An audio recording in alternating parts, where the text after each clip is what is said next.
This is Thinking About a Genius on Thursdays.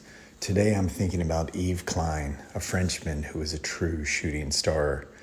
He died at the age of 32 and was a precursor to so many art movements, from conceptual art to fluxus to action painting.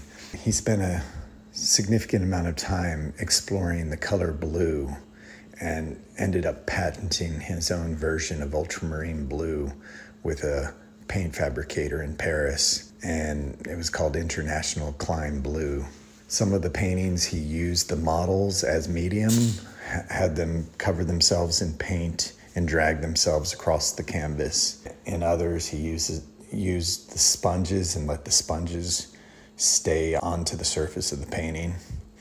And there's something so mystical about Yves Klein and how he really kind of wanted to break through in the barriers of what art was, what life was. And one of his conceptual shows, he got all of Paris to show up and pay to enter to see a man in an empty space.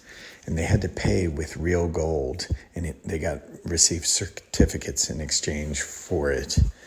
And if they destroyed the certificate, he would throw half the gold into the Seine River and use the other half for future paintings. Another famous image that he did was called Un le vide, where he swan dove off the second floor of a balcony onto an apparently empty street in Paris.